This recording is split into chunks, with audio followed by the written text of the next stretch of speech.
with this evening's Honda starting goalies, a couple of guys who have been around the block.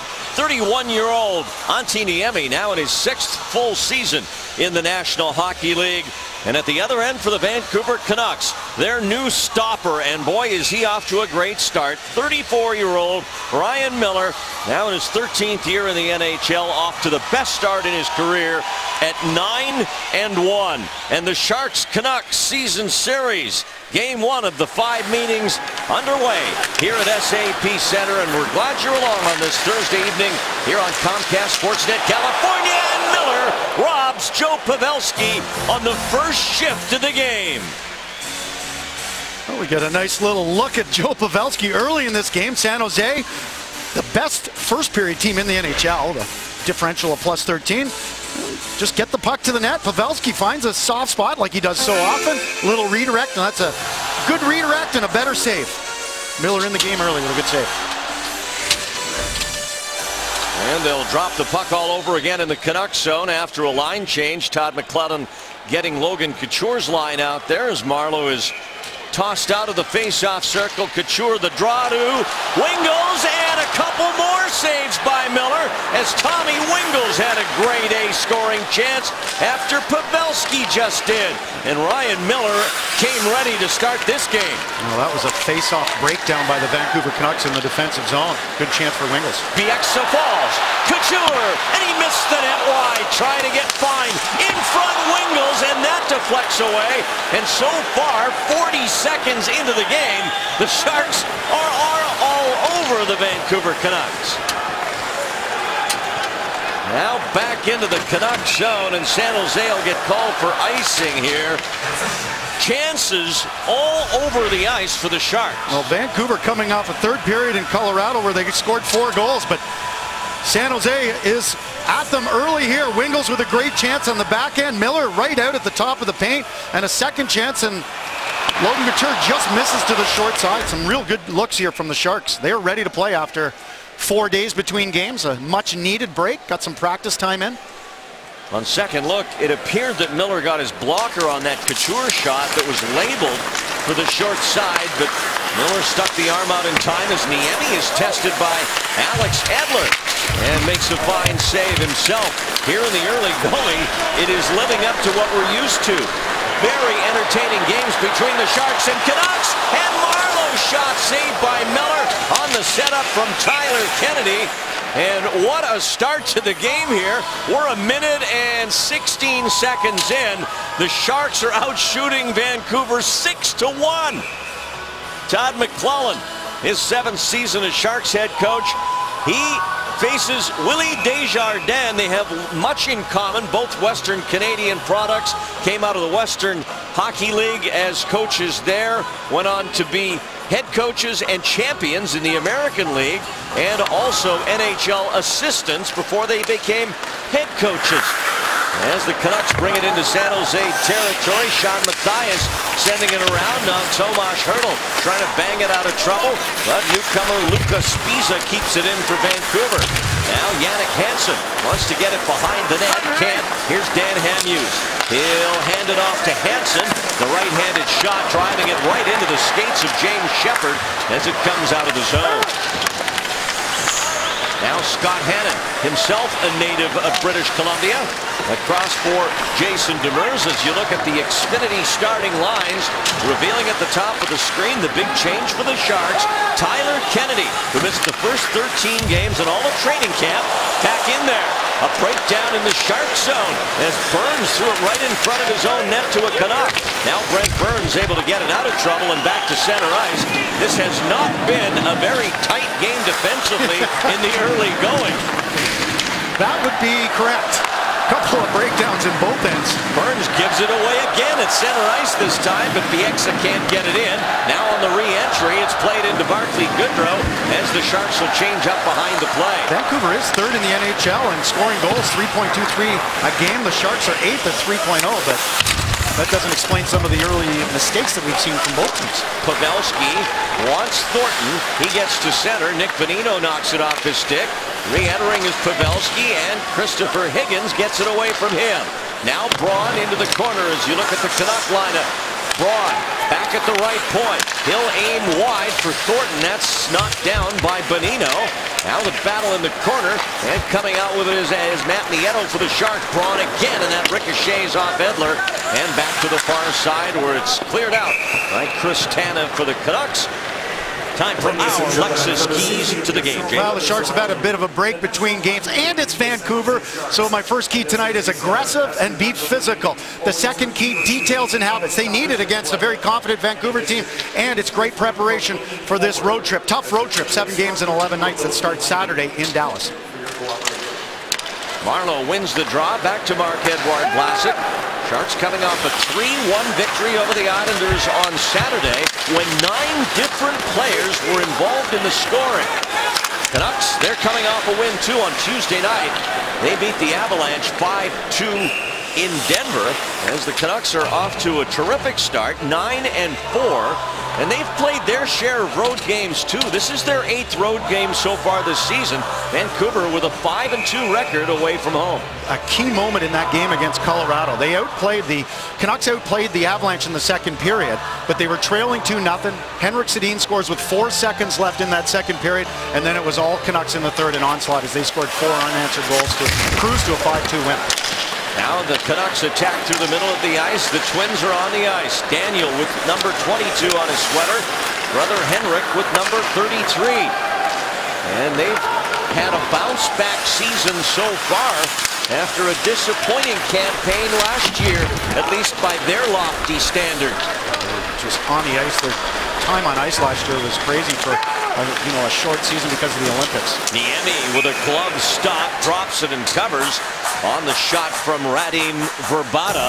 The Sedins combined for 27 goals combined last year and only 97 points. And obviously they're hoping that was an aberration, but at 34, you don't know if the Twins are still in their prime or on their way out of it. But at least so far early in this year, it looks like they're in good shape. Willie Desjardins, the coach, he's rolling 4 lines.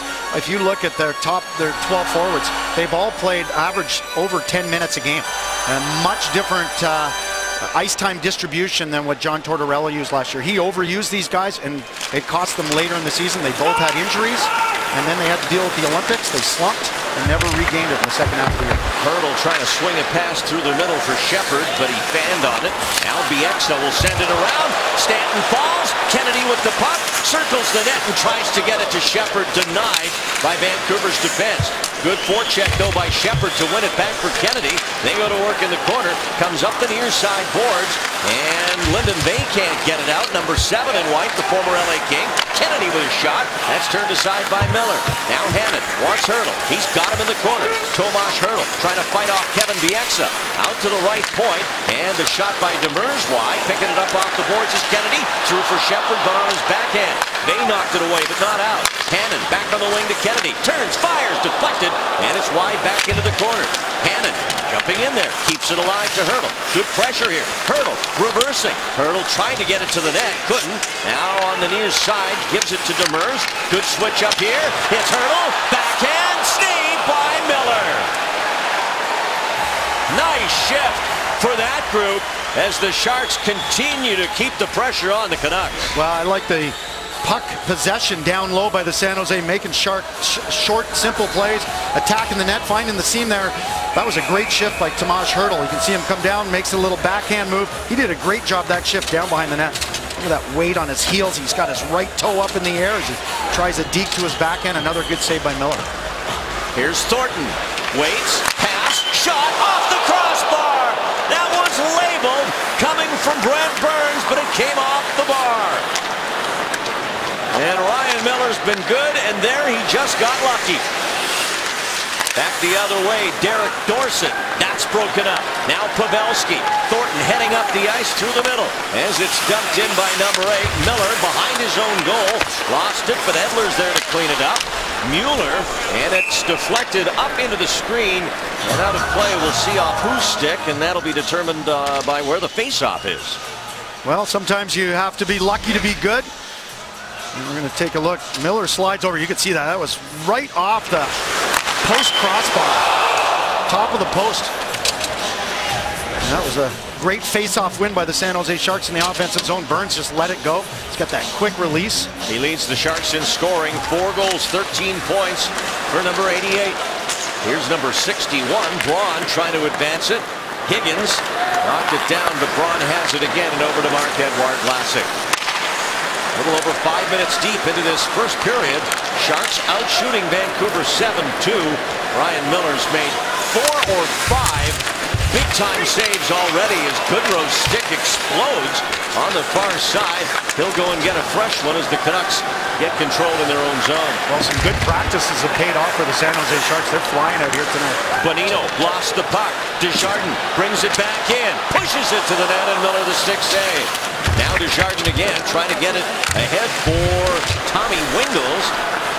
That was broken up by Stanton, and now Lucas Sbisa came over in the Ryan Kesler trade from Anaheim. Sbisa and Bonino, part of that mega deal that sent the Canucks number 2 center to Anaheim, and now the Sharks are offside. Good start here for the Sharks. We're scoreless in the first period.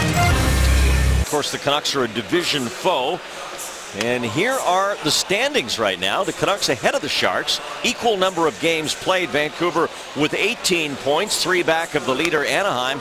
Sharks with 16 right now, tied with the Los Angeles Kings. Well, I think some people think that Vancouver's a bit of surprise, and maybe at 9-4, but I think the bigger surprise is the way that Calgary, they're one of the youngest teams in the NHL. They've come out of the gates 8-5-2. And a lot of experts thought, you know, it was going to be all California teams, but Western Canada has something to say about that, in particular Vancouver and Calgary.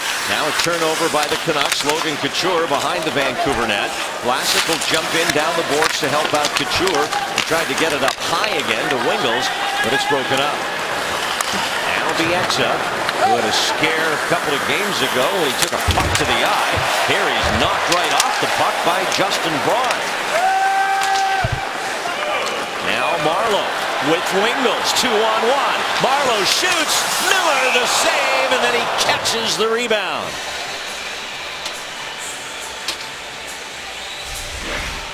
We're going to see Marleau come in, a bit of a 2-on-1 with Wingels. The defenseman slides down. That's a shooting opportunity and a great reflex off that glove from Ryan Miller as Wingels has established body position. Bieksa, after getting knocked down deep in the offensive zone by Braun, was a little slow to get back, underestimated the speed of Tommy Wingels, and Patty Marleau with a good look. Great scoring chance.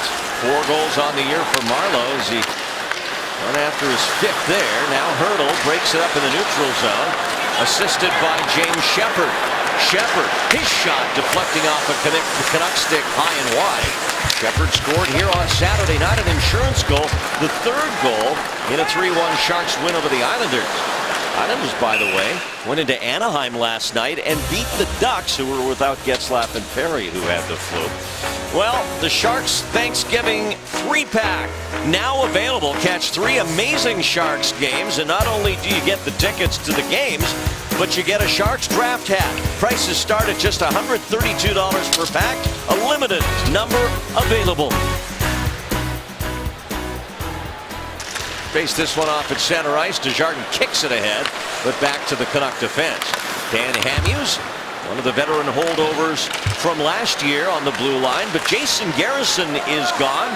He was a big signing by the Canucks in free agency, but once Jim Benning took over as general manager, the changes, well, started happening big time after the Canucks failed to make the Stanley Cup playoffs last year for the first time since 2008. Sbisa, one of the new faces on the blue line, back behind the net, jostling for position there is Derek Dorsett, 51. Hamhuis shot trickles through, and we've got a fight. Dorsett throwing him with Andrew Desjardins, and Desjardins was off balance, and Dorsett caught him with a right hand on Desjardins' way down to the ice. Well, Dorsett, he'll stick his nose in there, as we found out. He leads the Vancouver Canucks in hits with 26. Desjardins trying to get his left available. Take a look. Just not much going on there. That's just 2 guys. You can see Dorsett right there. So let's go. And Desjardins just lost his balance. I don't think he took any in the face. Both of them head off for 5 minutes. We thought there'd be a little animosity between these two teams. No surprise, we're seeing it early in this game. 5 each for fighting for Dorsett and Desjardins. This road trip is a big test. They've already won in Colorado, but Jim Benning has come out and said, the GM of Vancouver, this is an important test playing against the 3 California teams. They were a combined 2-9-3. The Canucks were last year against the Sharks, Kings, and Ducks. A little better than that. They might have had a shot at making the Stanley Cup playoffs. It's certainly a measuring stick for them. They'll go back-to-back as well against Anaheim and LA later on the weekend. Icing here as Mirko Mueller. No, they wave it off. They're saying Higgins got to it first. No one else here agrees, but the linesman on the far side saw it that way. Long pass for Pavelski, and this one will go icing the other way. Well, the fans don't like it. Willie Desjardins, the head coach, he doesn't mind it. There's that record we talked about, the Canucks last year. 2-9-3 against the California teams, and on the road 1-6-1. The only win was here last November the 7th. So tomorrow, a year to the day. Desjardins very animated on the bench, very pumped up, fired up. He's intense.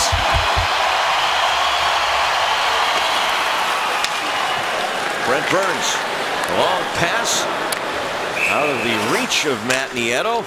And they'll bring it back and drop it again on an icing call against the Sharks.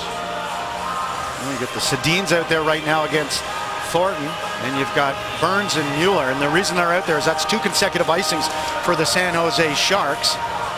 And Desjardins wants his top line of the Sedins and Vrbata out there, starting a zone entry in the face-off in the offensive zone, preferably not against Vlasic or Braun. Pavelski against Henrik, and it's Pavelski winning the draw. Burns hands it off to Mueller. A little trouble with it back there, but now he's got it on his blade. As he holds it, Sharks get all 3 forwards changed, and they get the Couture line. That's the matchup the home team wants. Up the middle to Tommy Wingels, kind of explodes off his stick. Didn't appear to be ready for that play up the middle. Henrik around for Daniel Sedin. Now Stanton at the left point. Vrbata, he's averaged 25 a year the last 4 seasons. Radim Vrbata, this one rolls near the crease. Sharks clean it up. Now Wingels with it. And across center ice sends it in for Marleau. No score here in the first period. Sharks out shooting the Canucks 9-4. One of the Sharks' best scoring chances so far came in the first minute of the game. Yeah, it looks like, Randy, that Colorado has settled into the game a little bit. And one of the things you're going to watch the Sedins, they're very nifty down below the net. There's a reverse. There wasn't even anyone there. They're anticipating someone being there. San Jose reads the play. You can tell the coaches have done a good job with the pre-scout and to break that up. But these guys are really clever down below the dots. They have that 6th sense. They try and pull you down. They'll make plays to the net, or they'll hit it up to the defense if the forwards from the San Jose Sharks sag too low. So you got to be spot on defensively, good communication, watch for soft picks down low in the defensive zone. They seem to click right off the bat with Vrbata early on. He got 4 of his 5 goals early in the season. He's got a little cold since then, Vrbata, except for an empty netter. But the Sedins, meantime, have been accumulating their points as Hertl's slap shot is stopped by Miller. Another chance for Shepard. That'll roll off his stick. Good hustle coming back by Kennedy. The pass to Hertl. They score! I believe it went in off James Shepard, and it's 1-0 Sharks.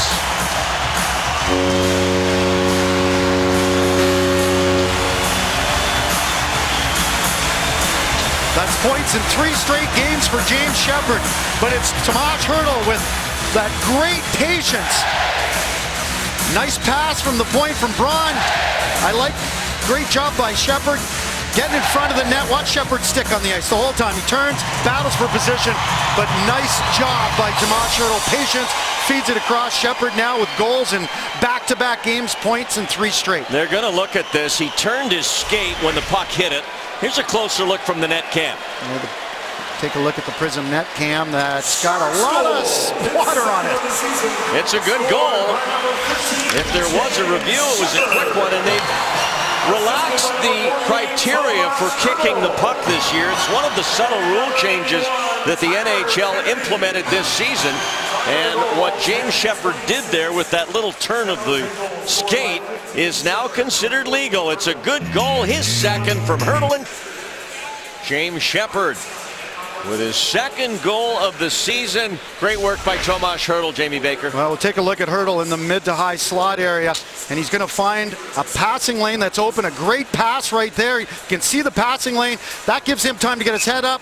Sheppard's got his stick on the ice. Great execution all around after a turnover in the offensive zone.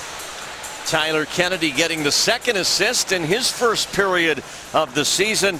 That'll give him a shot of confidence after missing all of training camp and the first 13 games due to an injury. So the Sharks rewarded for their offensive prowess here in the first period. Outshooting the Canucks right now 11-4 and ahead 1-0 on James Sheppard's second goal in as many games. Nice to see some secondary scoring from the Sharks. That was a key goal by the Sheppard last game against the Islanders, giving the Sharks a 3-1 lead. Now Vlasic trying to move it back there with Braun leaned on hard. It's tapped out to center by Wingels. We're going to have a penalty behind the play. Going to be a holding call here against the Canucks, and the Sharks will get a power play. 22 Vancouver, 2 minutes for holding. There's Daniel Sedin. You can see his left arm, left hand off his stick, and if you reach in that situation, you can see it right there. He just kept it in there a little bit too long. The ref's going to call that. Sharks go on their first power play of the night. 11-14, time of the holding penalty to Daniel Sedin as Willie Desjardins' penalty kill unit comes on for the San Jose Sharks. Cache Creek power play. Sharks now third on the power play in the NHL this year. They have power play goals in 9 of their 13 games. 1 for 1 last game, 1 for 2 the previous game. Not getting a lot of opportunities, but still capitalizing. Marleau, and he lost the puck, but he'll catch up here to Higgins, and Higgins denied by Niemi. Marleau helping out on the back check after he fumbled the puck. Now Couture, 3-on-2 with Marleau and Thornton. Here's Joe Thornton, and he missed the net! Oh my, all alone against Miller. That was a deep to the backhand opportunity for Thornton because you've got Miller sliding from his left to his right. Couture will go up top. Pavelski through traffic. Thornton wanted the tip. It's back to Couture on the boards. Thornton out of the corner. Has to make a quick play. Couldn't in time. Gets it back from Couture. Thornton in front. That one hits Burns. He backhands it. And Miller got a piece of it. Couture keeps it alive. Now Thornton coming off the half board. Protects it to Pavelski, to Burns, and saved by Miller. Well, we got all kinds of stuff happening. There's the turnover, and Randy's call. Well, Patty will catch him, but that's a great job by Higgins trying to hold off, and he goes to his backhand, and Niemi stays with him. Meanwhile, Marleau at the other end, what a pass. This time to Thornton, who just missed on the short side. Ryan Miller, look at that, acrobatic sliding, some good chances. Good looks at both ends. Patty Marleau, part of it all. Still 50 seconds left on this Sharks power play, and they've had a handful of chances already as Matt Nieto brings it in offside. That little deke to get wide put Hertl off on the right wing. Take a look at Tommy Wingels. He has 4 points on the power play this year, 2 goals, 2 assists. And that just tells you how the second unit for the San Jose Sharks has been successful. That takes less pressure off the top unit.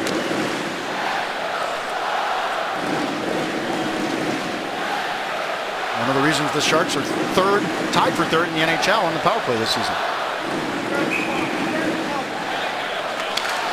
Hertl standing in, and that's Bonino chased out by the linesman. Alex Burrows in his first game coming off a 3-game suspension. Back in the lineup for the Canucks tonight as the Sharks try and gain control here on the power play. Demers able to make the play at the blue line, but then it's cleared down by Burrows, who's always been a little bit of a thorn in the Sharks' side as he tends to be around the NHL. Definitely what you would call a prickly player.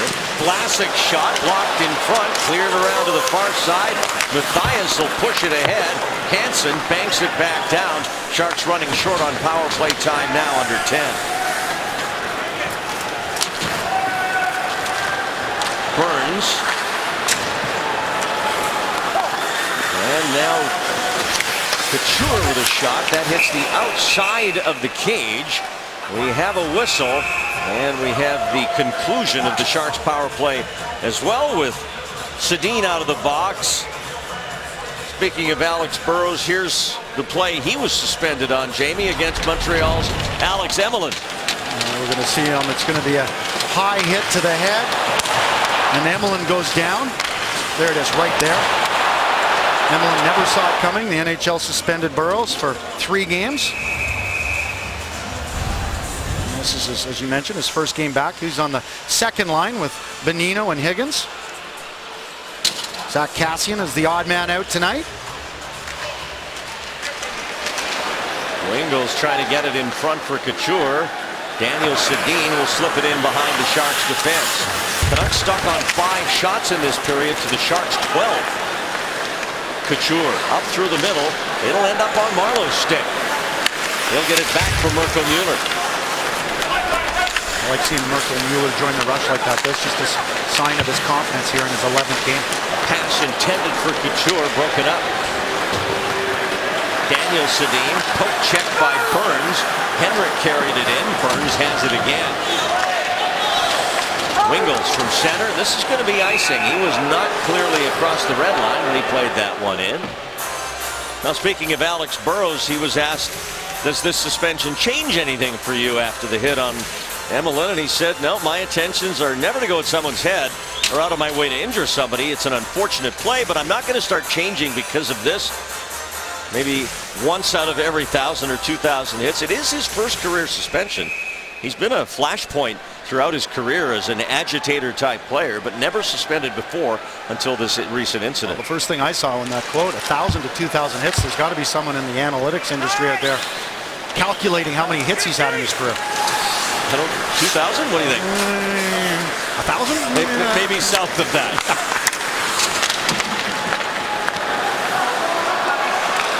Sharks up 1-0 on a goal by James Shepherd. As the Canucks try and get something going, the pass from Matthias broken up. And now Burns. Broken up by Vey. Vey, a former draft pick of the LA Kings, traded here to the Canucks. He's filled in nicely for them playing on the right wing tonight. Actually in a spot normally held by Zach Kassian, but Kassian not in the lineup tonight despite the fact that he took the morning skate. But then again, Bo Horvat, who is in the lineup tonight, wasn't expected to play. It was expected that Horvat would be the scratch to get Burrows back in. In fact, it was Kassian as Niemi covers up with the glove hand, and he gets a little snow shower from the rookie Horvat. We will step aside. 5:02 left in the first. At SAP Center, where it's time for the El Camino Hospital Focus on Winning. Well, speed through the neutral zone can kill. It allows you to get some attack options. We're going to take a look at Vancouver. You can see they've moved their 2 forwards back. They got 4 guys deeper in the neutral zone trying to slow San Jose down. In this situation, it ends up working out. They got caught earlier in the game, Vancouver did. And so what they're doing, San Jose had a bunch of chances. What's Vancouver doing? Willie Desjardins and the coaching staff, what have they done? They've got 2 of their forwards staying back a little bit deeper in the neutral zone, just having the first forward up there, and it's slowing San Jose down. They're going to try and force San Jose to not carry the puck into the offensive zone. They want to force them to dump it in and go and retrieve the puck. So some initial changes, if you will, to the game plan we've seen from the Vancouver Canucks. Christopher Higgins, he's well into Movember with that beard and mustache ensemble. Here's Dan Hamhuis now off the Vancouver faceoff win. Sharks with a 1-0 lead, and now Joe Thornton after more with Matt Nieto. Thornton, a nice move at the blue line into Pavelski, but it rolls off his blade. And Bonino, the former Sharks draft pick, who was traded to Anaheim a number of years ago. Now Pavelski leaves for Thornton, and a routine glove save for Ryan Miller. He of the famous Miller hockey family. His brother Drew Miller plays for the Detroit Red Wings. Two of his cousins played for the Sharks, Kip Miller and Kevin Miller. Well, Ryan Miller on October 28th got his 300th career win, the 30th goalie in NHL history to do so. Only one of 4 active goalies. And then on November 2nd in Edmonton, he got win number 302. Why is that significant? That made him the 3rd all-time goalie in wins among U.S.-born goalies in history. Amazing stuff. Amazing career. Here's Henrik Sedin. Daniel sending it into the corner. Bravado is there. Wingels shaken up in a collision with Daniel on the near side. And Wingels is going to stay out there. Appears to be all right. As Stanton will hand it back across for Kevin Bieksa. Couture lost his stick, or at least dropped it if it's fractured, which you would assume it is. Daniel Sedin pushed aside with his stick by Niemi. Bieksa took a hit on the far side from Shepard. Here's Henrik. He'll skate with it in the corner now. Daniel behind the net. Backhand, tried to go top shelf, didn't have the angle. Bravada back behind the net. That's cut off by Braun, but jumping in is Stanton down the wing. Stanton behind the goal, Henrik. Number 33 dishes out front. Marleau intercepts, but he gives it back to Bieksa. He throws it in the corner. Now Wingels with time to make a play, and he'll hit Braun, who's up at center trying to get off on a line change. A little D-zone time for the San Jose Sharks. One of the few times they've been stuck in the D-zone, but they did a good job of pushing Vancouver to the perimeter, not giving up any good scoring chances. Burns unsuccessful keeping it in, as Mueller will have to hustle against Dorsett.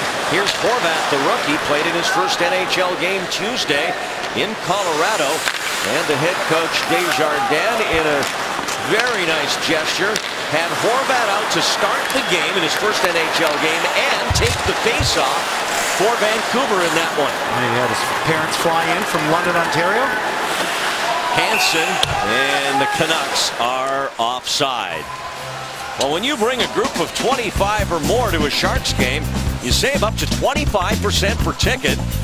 If you'd like to book a group or for more information, call 408-999-5757 or go to sjsharks.com/groups. There's Tommy Wingels grabbing the chin. He got a stick up there. Looks like it did not draw blood, but a whack in the face is never a good thing. Is Richardson, the best face-off man arguably for the Canucks now, and they've had some good ones. Obviously Ryan Kessler was a good one, so was Manny Malhotra, the former Shark. Richardson's probably the best in the business for them right now. It's an area where the Sharks can certainly exploit things tonight. San Jose is a better face-off team on percentage, no question about it. Yeah, they're 14th in the NHL. The San Jose Sharks are at 50.3%. The Canucks 27th at 46.9%. Linden Bay slowed down by Demers. Now Desjardins after it, but Matthias gets it back to Richardson. Matthias shot, and that goes behind the net. Up high in the corner, it did come off the netting, and play is stopped with 2:15 to go here in the opening period. Well, part of the job description for hockey players is contact of different ways, and we're going to see Wingels and Daniel Sedin. The refs didn't see that. That was an unintentional high stick that the referees missed. Probably because they were both facing the boards. Okay, the letter of the rule, though, reads that you're still responsible for your stick, even if it's unintentional on a high stick. That should have been a penalty, yes. And we'll have an icing call here. And now we'll see the face-off matchup that we just alluded to here in the Vancouver zone, where the Sharks certainly have the edge with their strong center ice presence. Thornton, Pavelski, Marleau now especially on that second line, Couture as well, but it's Pavelski taking this draw. And the beauty of but Bonino won it. You have two natural centermen on the same line, one that shoots right, one shoots left. Pavelski usually takes faceoffs on the right side of the ice surface, Thornton on the left. Now Ryan Stanton, and he pulls the trigger just as the whistle blows. The Canucks were offside. Well, this is one of those games you have to be wary. The San Jose Sharks came out with so much energy, had a bunch of scoring chances, and Miller made some big saves early in the game. And Vancouver trying to settle into this game. They had a big come from behind win last game against the Colorado Avalanche, so they've got a lot of confidence. They're 5-1 in their last 6 games.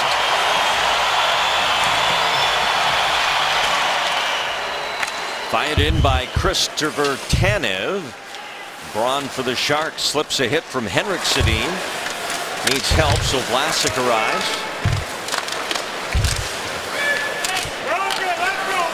Marleau trying to fish it out from all those skates. So is Daniel Sedin.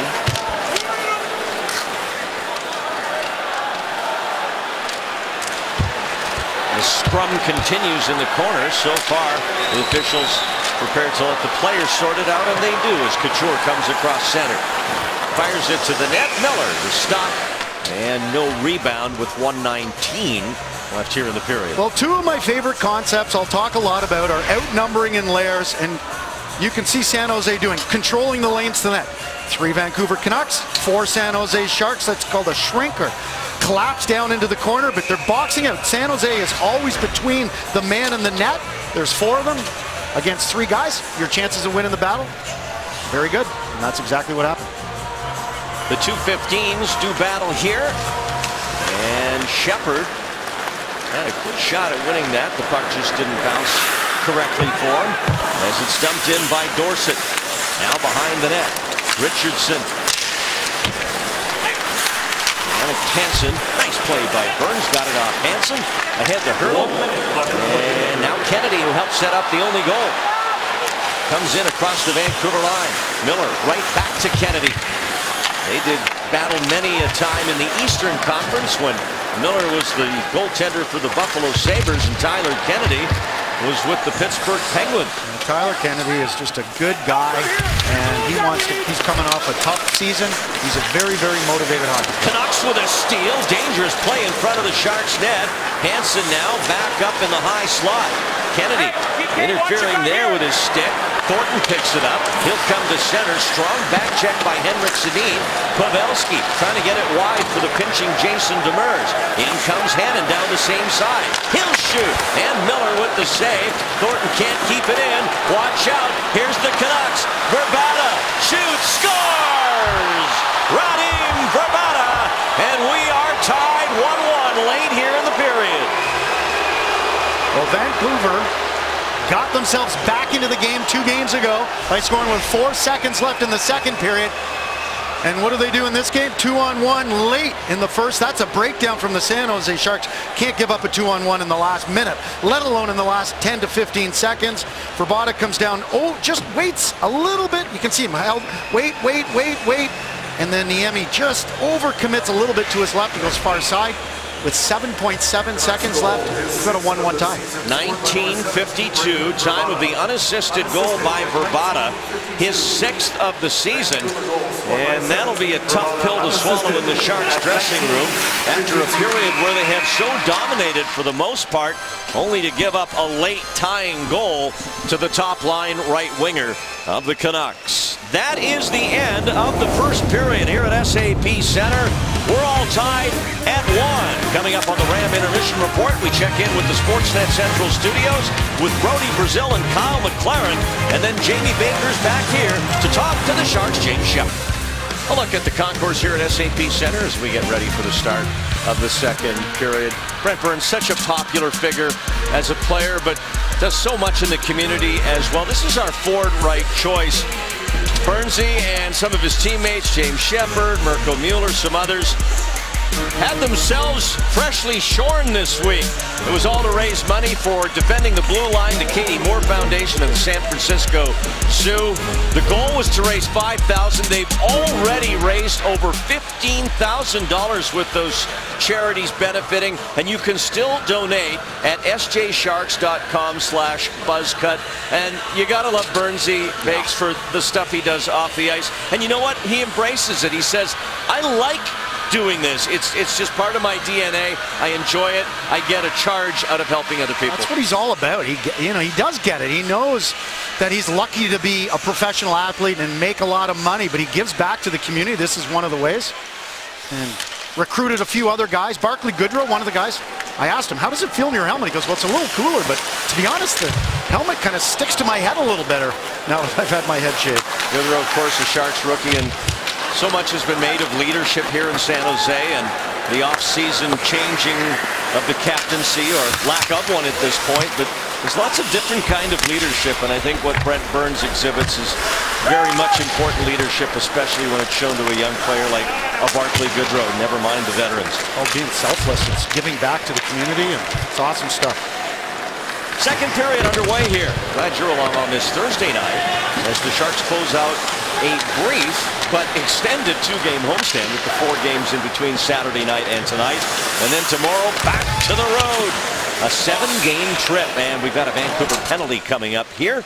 Going to be a hooking call, and the Sharks will go back onto the power play. It's not very often that the words brief and extended are applicable in a situation, but you're spot on. Vancouver penalty number 18 is hooking.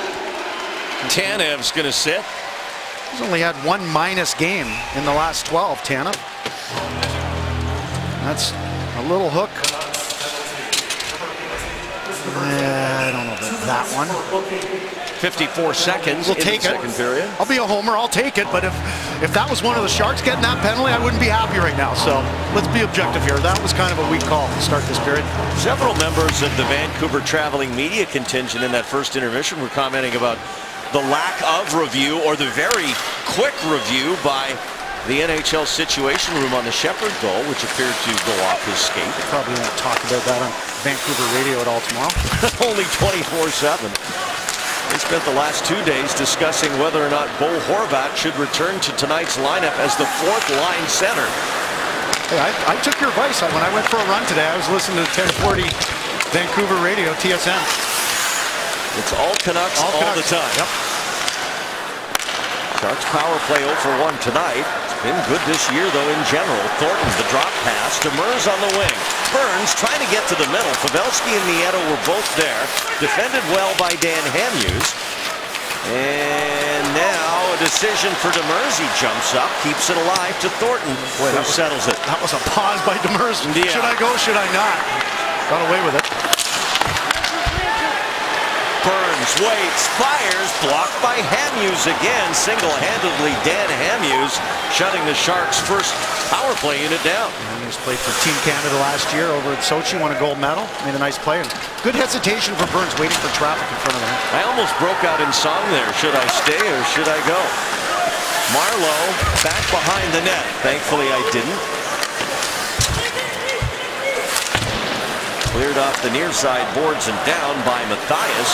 And Couture retrieves it. Quick turn, he gets it to the front man, Hurdle, and just off his stick, and Stanton's able to get it down. I like the play by Couture. Hurdle just couldn't get past Stanton in time. I think Vancouver's done well on this penalty kill. When they've had an opportunity to clear the puck, they've cleared it, allowing them to get fresh guys out and make clean changes. Now Patrick Marleau working against Henrik Sedin. And that one came off the netting, and play stops as the penalty's over. And of the 2 power plays, that was certainly the least effective for the Sharks. They did not generate a shot on goal. Bieksa and Wingels having some words. Bieksa, call him an extroverted hockey player, doesn't mind mixing it up, and he'll drop the gloves too, but likes to get into the grill of other players. He was +2 against Colorado last game. That was his first plus game in the last 7. He's also trying to rebound off a tough year last year. Shepherd, as we mentioned, 80% on his draws in the first period. He's not able to get that one. As Burns moves behind the San Jose net, and it ends up on Tanev's stick. Here's a chance for the Canucks. Burns able to step up on Henrik Sedin and break things up. Back comes Tommy Wingels.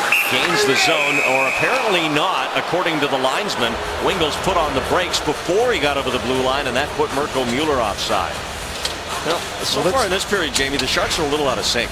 Just a little bit. You can see the D trying to hold it up. That is really close. And the linesman was right there. And Tommy Wingels did the right play. And as you can see, oh boy, you can't really. That's close. I don't think both the skates were over. I thought the puck was over before the second skate from Mueller. 1-1 the score. Sharks goal from James Shepherd. Radim Vrbata for the Canucks as that one came in front. Desjardins couldn't find it. Burish swings it to the net. Now Demers fires one, and that hit the Canucks' Luka Spiza. He's all right, though. Back up on his skates and in on the play in the corner against Barclay Goodrow. Demers plays the body. Hansen plays the puck against Scott Hannon. Jannik Hansen gets wide. The pass! Looking in front, and he couldn't find the stick of Derek Dorsett as the Sharks send it ahead. Barclay Goodrow at the end of his shift. He just couldn't accelerate after catching that pass at center. Hansen and Hannon. And Scott Hannon gets it away and to the far side. Desjardins to center. He'll come across the line. Sharks in the middle of the line change. Desjardins out there with Pavelski and Nieto. That was a good play by Desjardins. As you were saying, Sharks in the middle of the line change. He chipped the puck into the offensive zone. You don't want to turn it over between the top of the circle and the blue line. It could be going the other way on a transition. Pavelski had to take the pass from Nieto off his skate. Back for Vlasic to Braun. Now Thornton. Back to Justin Braun. Vlasic will shoot into traffic and through to Miller, who makes the save. No rebound. Those D-to-D passes between Vlasic and Braun. Tape to tape. They give themselves a shooting angle, and that allows guys to get to the front of the net. There's Vlasic with the wrist shot. Pavelski trying to fight for position to create a screen. You can see Vlasic, his skates pivot and open up. It's impressive stuff. These guys work on that kind of subtle play every single day in practice. They work on it in morning skates. Jimmy Johnson, Larry Robinson working with the D, getting open, giving yourself a shooting angle, allowing the forwards to get to the front of the net to create a screen tip rebound opportunity. Tyler Kennedy now. Sharks with it off the faceoff. Broken up by Edler. Burrows kicks it to center. And Edler turns back again. Alex Edler kind of typified the year the Canucks had last year. He was a -39. Worst in the NHL. Looking for, obviously, a big bounce back here. So far, this whole Canuck team has delivered that. 9-4 coming into tonight with 18 points. Edler leads the team in ice time over 23.5 minutes. He's +4 this year. Off to a much better start. Here's Kennedy with Hurdle. Across the line, Tyler Kennedy. Over to Hurdle, and it's just slightly behind him. Hamhuis able to influence the play there as Hurdle knocks Burrows aside. Hamhuis one-arms it up the wing. Bonino can't get it out. Here's Braun. Out of the corner, leaves it for Couture, but he took a hit to make that play. Logan back to the blue line. Here's Vlasic, and that comes off Burrows back to center. Wingels now scoots down the left side with Marleau. The pass, and Couture takes it in the corner. Over to Wingels. Marleau trying to find an opening out front. Wingels will change the angle, come around the other side, bump it back for Vlasic, but the pass gobbled up by Vrbata.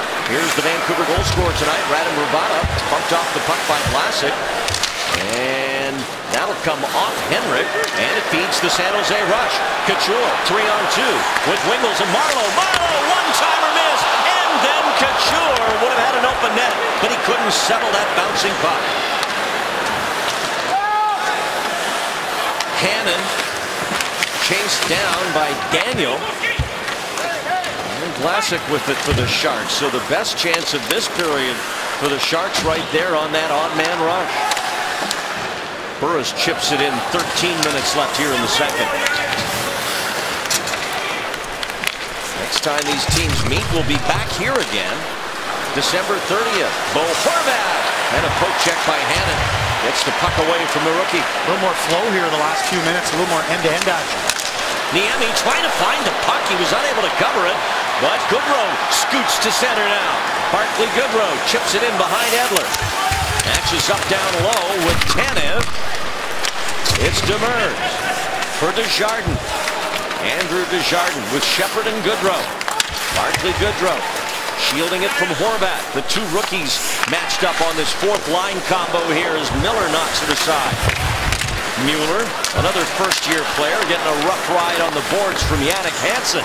Here's Mueller, fires, and it's off a deflection and out of play. We'll step aside, still 1-1. Tonight's featured player.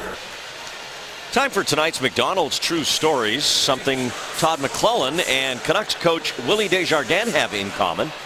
They both won championships at the American Hockey League level. Todd McClellan won it with the Houston Aeros back in '03, part of the Minnesota Wild organization. And last year, Desjardins lifted the Turner Cup trophy, or Calder Cup trophy rather, as you see. Part of the Dallas Stars organization, and as fate would have it, that's the Sharks' next stop in Dallas on Saturday night. And of course, they're both Western Canadian products. Todd McClellan saying today he remembers watching Willie Desjardins when Desjardins was a player for the University of Saskatchewan Huskies. That's back in the day.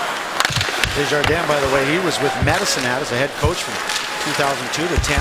Was the GM from 2005 to 2010.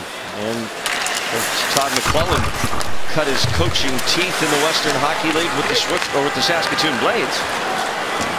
As the save is made by Miller. Both had very similar tracks to the NHL level. The one difference being Todd McClellan has a Stanley Cup in his repertoire as an assistant coach with the Detroit Red Wings. Nieto back for Mueller. 1-1 our score here in the second period. It's Nieto sending it back in now. On his top line with Thornton and Pavelski. Bonino with the puck. Nicely to Burrows, but it breaks down a bit. Tanev will skate out of his end and slide it back down the ice for the Canucks. Heavy hitting back there. Burrows and Demers engaging.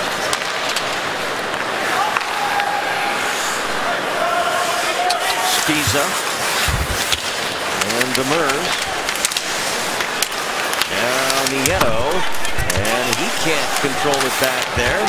Panews, played out for Wingles, bobbles it a bit to Vlasic.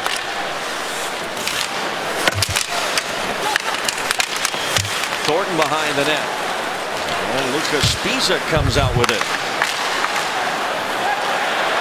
Here's a chance. Wingles and Miller with, I believe, the pad save, although he was unclear where the puck ended up. As it's back down to Justin Braun for the Sharks. Wingles gets a scoring chance 15-20 seconds earlier. It was Jason Demers joining the rush on the attack, allowing the Sharks to sustain a forecheck in the offensive zone that led to that chance. Marleau, and that shot deflects wide. Opening up here a little bit again. Daniel Sedin, and he's offside in the San Jose zone with 9:50 left to go here in the second. Great chance for the Sharks here, but we're still tied. Tonight is an Authentic Fan Thursday, and this evening's giveaway is special Sharks sunglasses for everybody who's in the Comcast Sportsnet California Authentic Fan section. Can watch this game through teal-colored glasses, Jamie. You know, the Sharks could be losing 8-0, and I put these babies on, and all is good in Sharks territory. Look good. I'm going to bring these. You know what? I'm going to bring these to Florida. That's right. These are. You need to get a couple. We need to get a whole bunch of these. Actually. Do you know anybody? Hook me up. We'll see what we can do. Ben Guerrero's. You know, he's got to be somewhere. He's loading us up here. Sharks on this road trip have games at Florida on the 11th and at Tampa Bay on the 13th, and certainly expect to see you wearing those poolside bags. There's some fans wearing them right now. I know you're a hot tub guy, though. Not sure where to go with that one. Halfway through this second period, and despite the Sharks' 20 shots, Ryan Miller has kept this a tie game. He's been all advertised in this one tonight. He hasn't seen a whole lot of work. Only 9 Vancouver shots. Here's Couture back for Marleau. And we've got a delayed penalty coming up here. It's going to be to the Canucks. Another hooking call and another power play for the Sharks.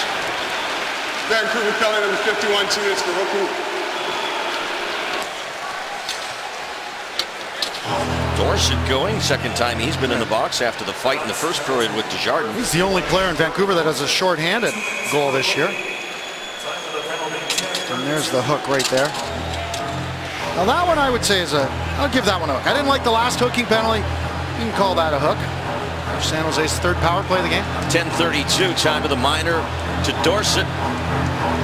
And the Sharks have to be feeling the urgency here on the power play where they're 0 for 2. Chance to get to Miller and get up on the Canucks here again. And Richardson, the best face-off man, gets the heave-ho from linesman Greg Dvorsky. Marleau able to get the draw to the boards for Thornton, and now up top for Burns. It kicked it a bit.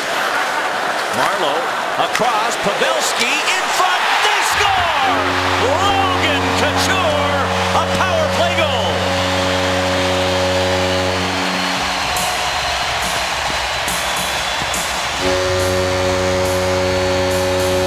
Well, that's Couture's 7th of the year, and the Sharks make quick work on the power play. Nice pass from Pavelski. And you're going to watch Logan Couture in front of the net. We got a good look at him. His stick on the ice and gets his stick between his legs. Watch this right out in front of him. Great job by Burns keeping the puck in. Nice heads-up play by Patty Marleau. Nice play by Joe Pavelski to settle a bobbling puck. Great finish by Couture. That's the power play goal the Sharks were looking for. That's Couture's 3rd power play goal of the year. He ties Pavelski, who both have 3 PP goals. And it all starts with that face-off. Yep. When once Richardson got kicked out of the circle, their best face-off guy, then the Sharks' advantage really multiplies. They won the draw. Good keep in at the point by Burns, and then some pinpoint passing by Marleau and Pavelski to Couture for his 7th of the year and a 2-1 Sharks lead. We'll give that our Rams shot of the game, Jamie. You got it. Pavelski catches the puck. You can see it bobbling, settles it down, saucer pass through the legs. A thing of beauty. A thing of beauty. Marleau now with 9 assists on the season as he picks up the secondary helper there. And the Sharks continue this trend of consistency on the power play. Now 10 power play goals in their last 14 games. Maybe a Shark penalty coming up here as Miller leaves the net for some bonus time, but the Sharks possess the puck and we get a whistle. It'll be a high sticking penalty, I do believe, to Tyler Kennedy. Tyler Kennedy getting on the score sheet in his first game of the year. 81 San Jose, 2 minutes high sticking. 2 minutes high sticking. He's already got an assist in this game. You see the Sharks PK. Not a real surprise that the next penalty was going to go to the Sharks. Let's see. Yeah, he got him. Didn't mean to. He was reaching around and his stick hit him in the visor. Ref sees it. He's going to call it. Richardson's fine. So now the Canuck power play, and it's been decent. 9th. They have 10 power play goals on the season. First penalty kill situation for the Sharks in the game. Next power play on the road hasn't been great. 2 for 22, only 9.1%. Knocked down by Vlasic. Sharks penalty kill coming into the night, 13th in the league. Of course, there have been many games that have gone final around the NHL tonight, so that's probably changed from the beginning of the day. The Sedins go to work. Lyndon Bay for Henrik. Edler up top. Across for Jannik Hansen. Vey down behind the goal line now. Hansen with Henrik in front, banks it to Daniel. He tries to feed the front, denied. And back to Daniel up top again for Alex Edler. He'll load up, and the slap shot blocked out by Desjardins. Quick regroup.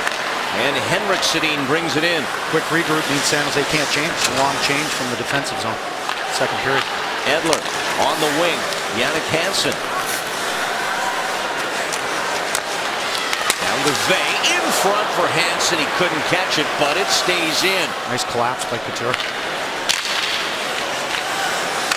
To Edler. Scores! Alex Edler through all kinds of traffic to the far post side of the net, and we're tied again, back-to-back power play goals. Well, that was a rocket from Alex Edler. That's his third goal of the year. Big left-handed shot. Watch, he's got his head up, and he changes where he's shooting. No one's ever done this better than Nicklas Lidstrom, and that is an amazing feat. You know, these guys in the NHL, you're going to see Niemi, he's reaching, he's looking, and it still beats him. Perfectly placed shot by Edler. Changed the angle of his stick at the last second, because as he was taking a slap shot, his head was up the entire time. So this back and forth hockey game is tied again. This is exactly the type of game I suspected we were going to have tonight. Both teams are playing well right now. They have a lot to prove this season. Both very, very motivated teams. And now the Canucks come out. Hamhuis handcuffed a little bit by that pass behind him. Mirko Mueller with help from Brent Burns. Canucks goal, his third goal of the season, scored by number 23, Thornton. For Mueller. The Sedins get the assists on Edler's third at 12:45. Mirko Mueller. Joe Thornton has Nieto in front, trying to find the puck, and it rolled wide back to Hamhuis. Both teams making changes here as it's steered in deep by Bonino. 6:15 to go in the second period. A 2-2 game here at SAP Center. Final game for the Sharks before a 7-game road trip. It starts on Saturday night in Dallas. Sharks and Stars coming your way here at 5 o'clock Pacific. 4:33 game as Miller steers that weak one from Shepherd wide. Back in front. Pulled away by the Canucks, and Hannon will chase it past center. A smart play by Hannon to back up. That puck was bobbling and in the air. Kennedy in for Hurdle, broken up by Stanton. Vancouver with 2 goals on just 11 shots. Here's Hurdle off the board. Got a stick handle past Stanton. Now he whips it to Braun on the point. Back for Hurdle behind the net.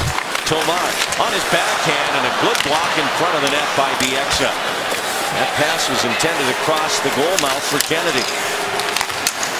Here's Couture. Out of the corner and up top, and it handcuffed Braun, who has to go back into his own end for it. On the third line, trying to lug the puck, carry the puck through a little bit more behind the net than if he's playing with Pavelski and Thornton. He's with those two guys, he's almost looking to give them the puck and go to the net for some type of shot, pass, or rebound opportunity. Playing on the third line, he's trying to do a little bit more. It's good to see. Wingels. Stanton had position, got it away, and Bieksa with it now on his stick for the Canucks. Ahead for Hansen, and Niemi sweeps it away in time.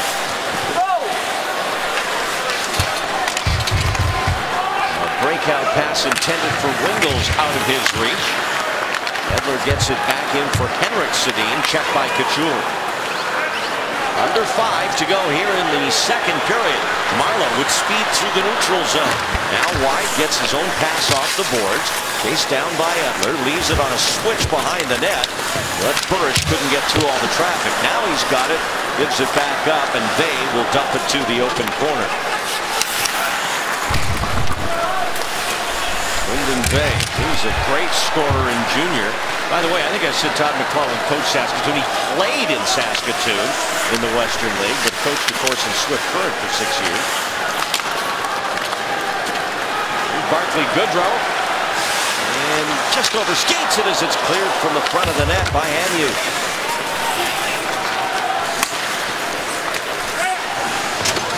Okay, a nice delay. Now with the Sharks changing behind him, gets it in off Mathias. Niemi will backhand it around. Demers, nice pass to Nieto.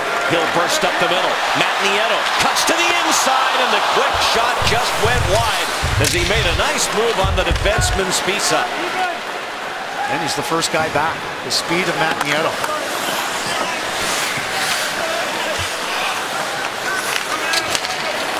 Here's Pavelski. Nieto again. Still gas left in the tank. Puts on the brakes. Slowed down by Hansen. And checked that by Higgins.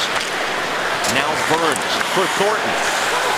Will curl back to Burns. The shot high and wide. Mueller. He'll look back. to Hurdle, and his stick breaks. Here's Burrows on a break, coming across as Burns cuts the angle down. No stick for Hurdle, and Bonino scores! And the Canucks take a 3-2 lead.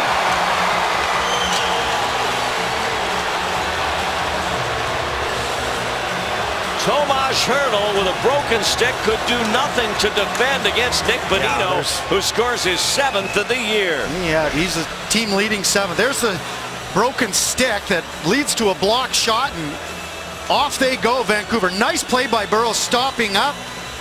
And then Bonino makes a move around Hurdle, gets his head up, and he goes far side. Very much like Verbata in that first period. And Niemi was square to him there, but that's a great shot by Bonino. He had 2 goals last game against Colorado, picks one up tonight. And he's filling in nicely as the second-line center, and that after that big trade this summer with Anaheim. Kessler, of course, Ryan Kessler going down to the Ducks. Bonino coming up. That's his 10th career point against the Sharks in his 12th game against San Jose. Big goal for Nick Bonino as the Canucks have their first lead of the night, 3-2, here in the second period.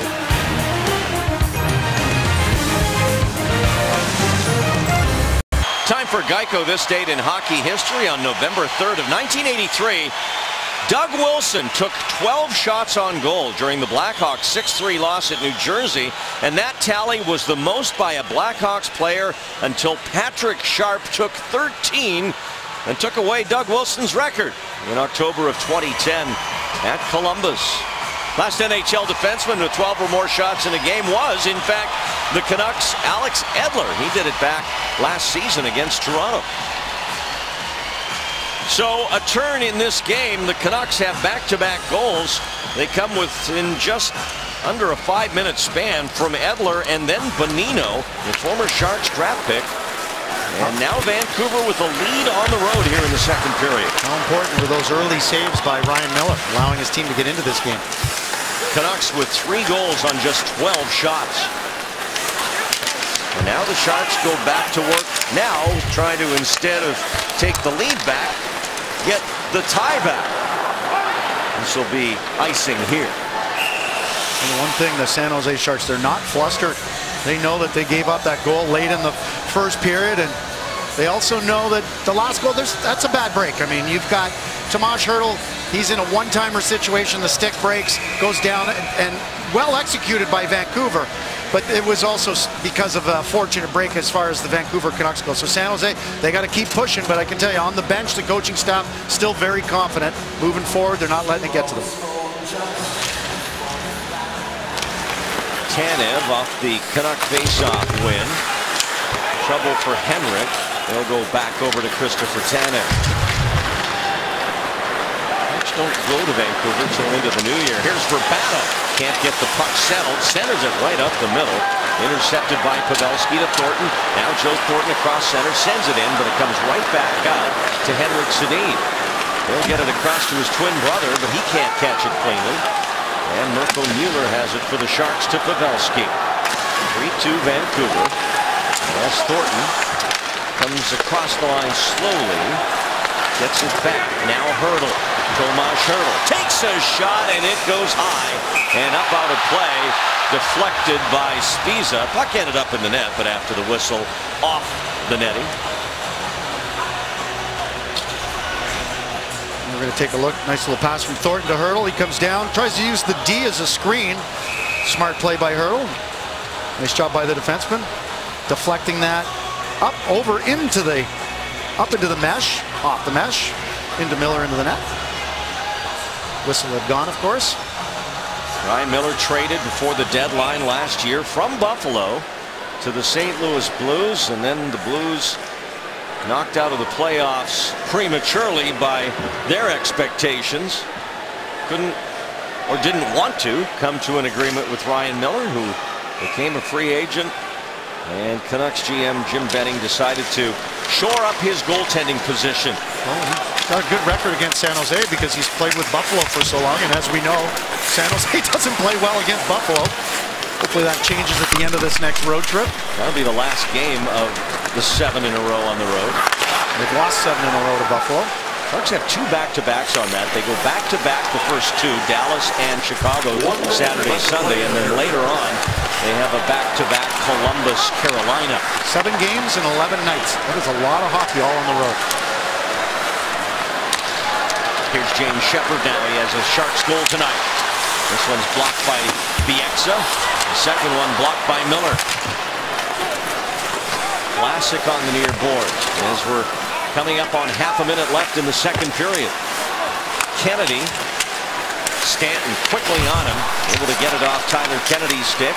Hurdle can't control, and Dorsett will bank it out of trouble for the Canucks. Well, that's 2 shifts in a row. Bieksa's had some good block shots down low. He's 3rd on the team with 21 coming into tonight.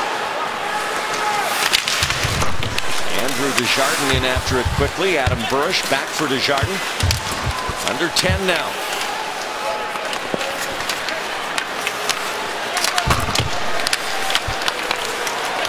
And that's going to do it for the second period. So the Sharks went into the dressing room after 1 period tied. They go back in after 2 periods trailing on home ice. After 2 periods, it's Vancouver 3, the Sharks 2. Brody and Kyle McLaren standing by in our Ram Intermission Report studios with a look around the NHL on this Thursday. And then Jamie Baker and I will be back with second period highlights. Ready to start the third period, but before that, Jamie Baker has assistant coach Jim Johnson live. Thanks, Randy. Is Vancouver being opportunistic, or some things that you guys can do differently in the third period? Well, I think they're opportunistic. They've only had 16 attempts versus our 50, almost 50 attempts to the net. We've got to get our shoot and get it back mentality. I think if we do that, we're going to have some opportunities. But also, we've had some opportunities off the rush in odd man situations where we've missed the net. We've got to get the puck on the net. Again, continue to shoot. All right, good luck in the third. Thanks. And we ought to give an explanation to some of our viewers who may be unfamiliar with the red and black flower that the coaching staff, and in fact Jamie Baker and I, are wearing. They are poppies, the Remembrance poppy. And in Canada and in the United Kingdom, Australia, New Zealand, it is worn in and around November 11th, Armistice Day or Remembrance Day. And it commemorates the soldiers who died in World War I, inspired by the World War I poem In Flanders Fields, where poppies grow between the crosses, row on row. Remember that from grade school in Edmonton? And that's why we wear poppies this time of the year, for those of you who may have been wondering.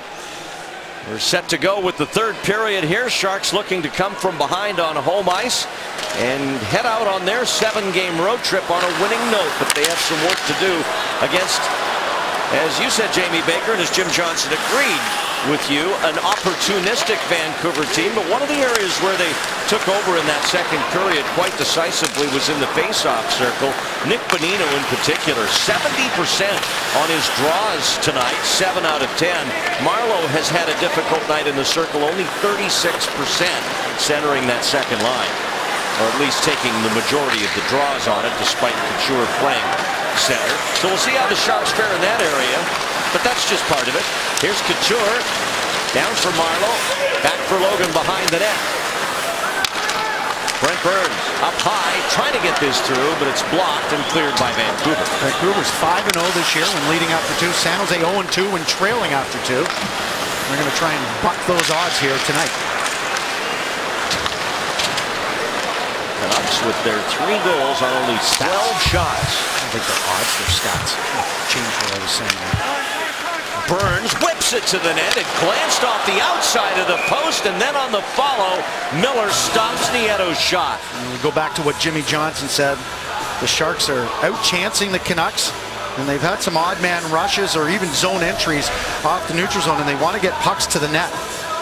There's an example. There's a ricochet off the backboards. Nieto gets his stick on it, but he doesn't have much time. Nice job by Vancouver not allowing Nieto to really move his stick laterally, and Miller made a good save. You pointed out Miller's play in the first period, especially when the Sharks outshot them 15-8, is a big reason why they hung around and now have the lead in this game. He was terrific in the first period. In the first minute of the first period. Exactly. Talk about being ready to play, and so were the Sharks, creating lots of chances. I don't think that Willie Desjardins, the head coach, told him this is a Sharks team that's 3-0-1 in their last 4. They're rested. They're the best first period team. And his goalie he stood up for him in the first period. Gave his team a chance. That's all. That's what you want your goalies to do, especially on the road. Niemi. And now Tomas Hertl. Didn't get it out. Now it's back to center ice, and Kevin Bieksa has it for the Canucks, who, Sharks fans don't need to be reminded, I guess, of the stake through the heart goal that Kevin Bieksa scored in the conference final for the Vancouver Canucks in the series-ending game in double overtime. As Jason Demers' shot is gobbled up by Ryan Miller. Take you back. I know it's painful, but it is part of the history between these teams. Game 5 in double overtime. And the best, the only luckiest assist that Edler ever had. Very few actually knew where the puck was, but Kevin Bieksa did, and that bouncing, knuckling puck went past Niemi, and that was the end of the series. That sent Vancouver to the Stanley Cup against Boston. Of course, Boston won that in 7 games.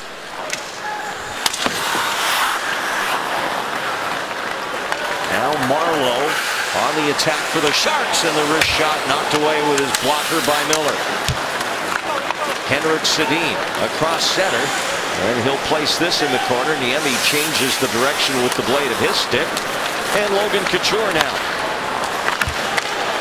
3-2 Canucks lead. We're early third period. First of 5 between these Pacific Division rivals, as Niemi's got that Burrows shot covered. Well, I watched this team play. I watched their game the other night against Colorado once we got back from the Meet the Sharks here. Bit of a fan fest, which was awesome. San Jose Sharks fans, you guys are the best. And I was impressed by Vancouver's poise. They were down 2-0. They scored, as we talked about, that late goal in the first period. But they came out in the third. They just kept playing their game. But in the defensive zone, they weren't scrambling around. They needed Miller to make a few good saves, but they just plodded along all game long. We talked about it here early in the first, and that's what I've seen. I'm seeing a confident hockey team right now. Nieto attacking, the slap shot saved by Miller, and he has not given up much in the way of rebounds here in this game tonight. Well, the Sharks camo practice jerseys have arrived at the Sharks store here at SAP Center. A limited quantity of these available. They're good-looking sweaters. Get yours now at the Sharks store. It's open Monday through Saturday, 11 to 5, and during all Sharks home games. Sharks had the camo jerseys on at morning skate today. Really cool. I think Brent Burns wants to wear them in the game. Does so much working with the military, and it's part of his community work. That dates back to even Burns' days back with the Minnesota Wild. Thornton, a shot blocked. Hamhuis. He's had a good game on the blue line for the Canucks. Burrows hands it off to Lucas Spiza. And the shot from the angle by Bonino, caught by Niemi through a lot of traffic. That's a tough save, and a nice one by Antti Niemi. It's funny when you have a coach that pats you on the back and isn't yelling and screaming. It's not always motivation through the yelling and screaming format that was John Tortorella's style last year. Emily Desjardins come in, and you talk about Hamhuis and Edler. It's giving these guys confidence, giving them roles. They know their roles. They did a team building about a week or two ago. They showed it last game. I was watching the Vancouver feed. They did it just at their rink, but it was a team building that one of the assistant coaches, Perry Pern, put together. And the guys were hamming and eggs, having a good time. They were put in teams. They were competing for points. One team, I think the white team won at the end of the day. Did all these different things, but it was all team building exercises. And you see more and more teams do it. The Sharks, they went to South Lake Tahoe earlier this year. Got to play for each other. Got to want everyone on the team to feel good about themselves in their game. Richardson steps it over to this side for Matthias. Now Bieksa comes in from the point, and Bay fans trying to slap it deep. Stanton's got his back, though. Sharks out shooting Vancouver 27-14. Ryan Miller with 25 saves as his team in the lead. Niemi playing it up the boards. Certainly with a pair of back-to-backs on the upcoming road trip. Alex Stalock certain to get his fair share of work on the upcoming journey to locations east and south and north and east and then back again. And don't forget to check CSNCalifornia.com to read up on Kevin Kerr's latest articles. Up on the site today, Todd McClellan talking about the changes in Vancouver, but also addresses the Alex Stalock issue, when he'll play again. Said Sharks back-to-back this weekend on Saturday, Sunday. Dallas and then Chicago. Pretty good guess would be that Stalock will see action in one of those games. Maybe Chicago, where he had a brilliant outing last season against the Blackhawks. 3-2 Vancouver with the lead here in the third period at SAP Center. Sharks trying to tie the Canucks in the standings. A 2-point victory would give them 18, same that the Canucks have right now.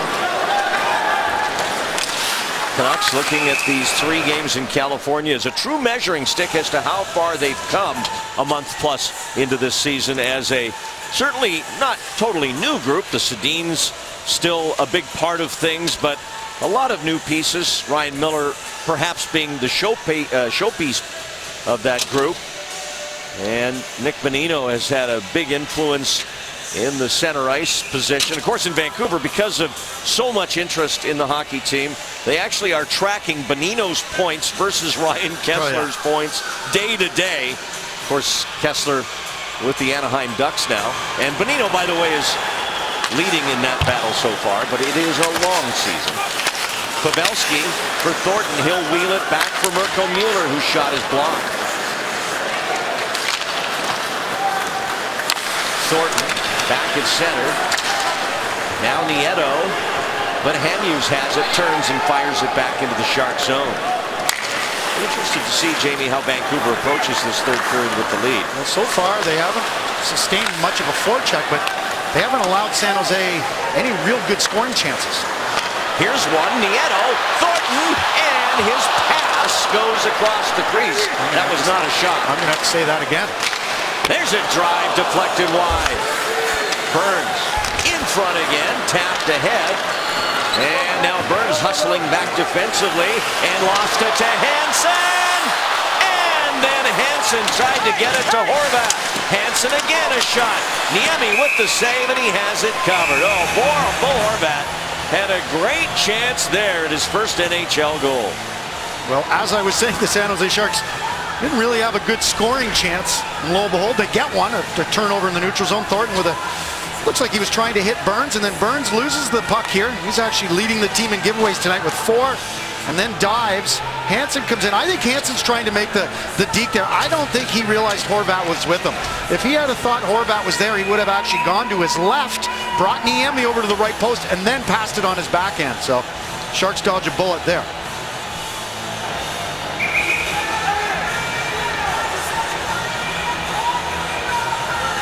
Linesman Don Henderson didn't like the way the wingers were lined up on that face-off.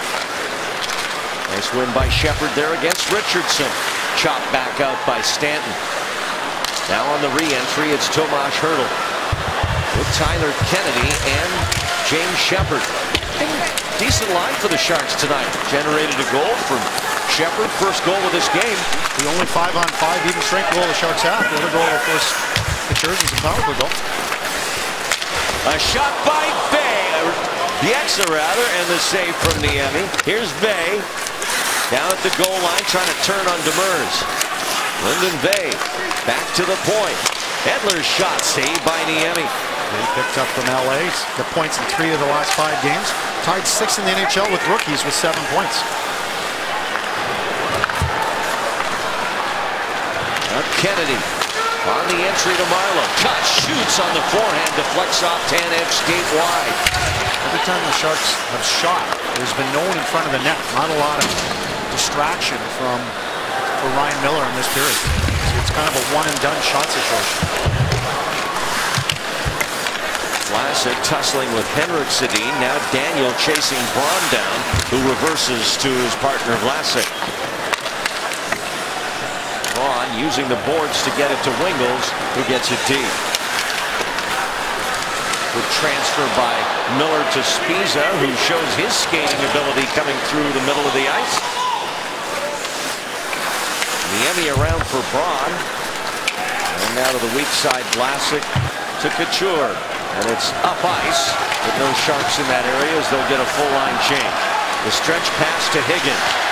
To Bonino, and the backhand swing, and he missed. Here's Nieto with speed across the line. Deflected off the back skate of Pavelski. Thought there could have been maybe a hook on Vancouver there. I thought they hooked Nieto's arm. Burns wants Pavelski. It comes back to Thornton. Joe on his backhand. Miller the save. And he'll cover, getting his glove over the puck. We'll step aside. 12:14 to go in the third.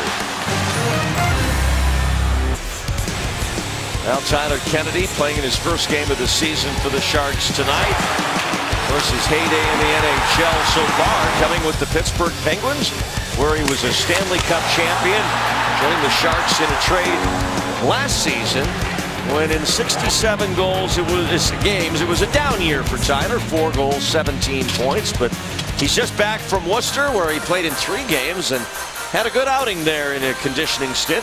2 goals, 3 points for the Worcester Sharks. I think he had trouble last year adjusting to the Western Conference. I think it was hard moving from Pittsburgh too. I mean, he'd won a cup there. He was, you know, he kind of set up roots there. He was close to a lot of the guys. Sometimes that first trade can take a little bit of time to adjust to a new team, the system out here. So I think there was multiple factors that, and then he lost his confidence. And I think the coaches lost some confidence in him. You add it all up and he didn't have a good year. And here's a guy that's played 439 games. He's got 80 goals, 185 points.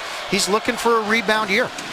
Tyler got married in the offseason on the island of Maui. So tonight is officially Tyler Kennedy's first NHL game as a married man. And he got an assist. Good start. Sharks down 3-2 here in the third. Dozen minutes left. And it's back out to center. Pavelski, or make it Demers to Pavelski. And now the big Pavelski with a wide turn. And the Sharks will start from the defense as Scott Hannon tries to bank a pass for Logan Couture. That'll be icing. Going back, Jamie, to that late goal in the first period by Radim Vrbata for the Canucks. They scored it at 19:52. The Canucks now have a goal in the final minute of a period in 4 of their last 6 games. Kind of a weird statistic, but it just goes to show you that they're not paying attention to the clock. They keep going until they hear that buzzer. And the goal has had an impact in this game, tied it up at 1, and had a huge impact in their win a couple of nights ago in Colorado. Sellout crowd here tonight, 17,562. Here's Nick Bonino, whose goal right now is the difference in this game, the 3-2 goal for the Canucks. Alex Burrows waits on it behind the net, gets it flat. Checked by Demers. Back on the wing. It's down toward Bonino again from Higgins. Good pickoff by Couture, but the Canucks hold the zone. Now Logan sweeps it clear. And the Canucks will send it back and get a partial line change. I think Vancouver's not doing is forcing plays through the slot area. They don't have a sure pass. They're just gonna keep the puck along the boards, get it deep, make San Jose earn every foot out here. Hannon leaning in. And Vrbata able to punch it out to Daniel Sedin. Bieksa reached out to try and keep it in. Didn't. Kennedy now with Hurdle, and the shot saved by Ryan Miller. And he'll drop it as we wish a happy birthday to our director here on Sharks Hockey, longtime director Frank Albin. Happy birthday, Frankie. Happy birthday, Frank.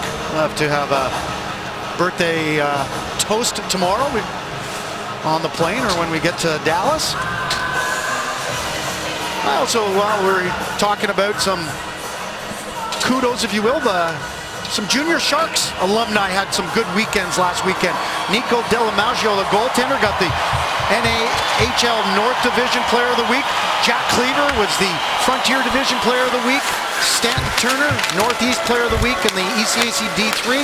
And Tyler McClellan, son of Todd McClellan, got his first goal with Waterloo of the USHL. So congratulations to a lot of the alumni of the San Jose Junior Sharks. Tyson McClellan. And now steered around. Son of Todd McClellan. Tyson McClellan. Right. Richardson up at center for the Canucks. Checked by Vlasic. Cale McClellan will let me hear that one.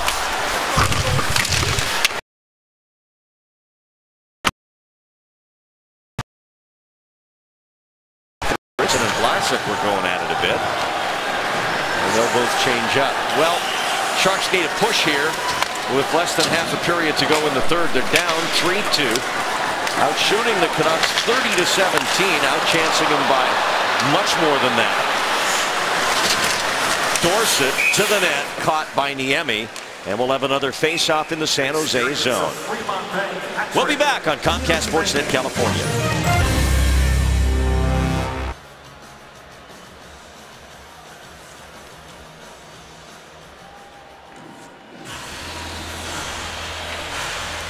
Look at Ryan Miller leading us to tonight's saves of the game, brought to you by RGP Consulting from the inside out.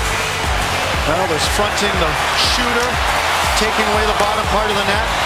There's great rebound control, not allowing second and third opportunities. As far as Miller's concerned, check, check, check. His team leads 3-2 with just under 10 left.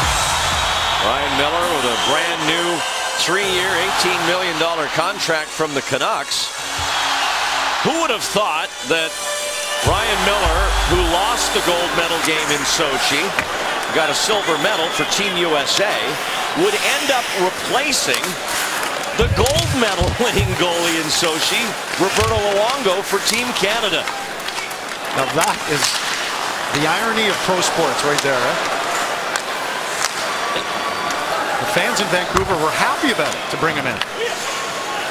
Luongo, of course, now back in Florida, and quite likely the Sharks will see him on this upcoming road trip when the Sharks play the Panthers next Tuesday. All the games on the road trip here on Comcast Sportsnet California, starting Saturday night, 4:30 Pacific with pregame live. Verbata and Niemi with the save. Speaking of Saturday, it's a Saturday night on ice and a watch and win Saturday night, 4:30 p.m. pregame live from Dallas. Watch every week for a chance to win a different collector's edition poster. Brody and the rest of the crew at 4:30, and then the puck drop from Big D at 5 o'clock on Saturday afternoon. Looking forward to those back-to-backs. Dallas and Chicago. Some great hockey coming up this weekend. The thing is, and it happened last year too, Sharks have had a lot of games where they see Chicago either at the end of the road trip or in the second night of back-to-backs. Teams like Chicago, you want to go in there and have at least a day's rest just to see how you match up against one of the elite teams in the NHL. No disrespect to Dallas, that's going to be a great game on Saturday. That is a good hockey team that's played okay this year, and they've had a couple of losses recently. They're looking to turn their fortunes around. They lost again at home tonight, the Stars did, to Nashville 3-2. It's been a tough go at home for the Stars this year with Tyler Seguin, Jason Spezza and company, and they will be in a bad mood on Saturday night. Peter Lavriette's got Nashville going. 18 points now.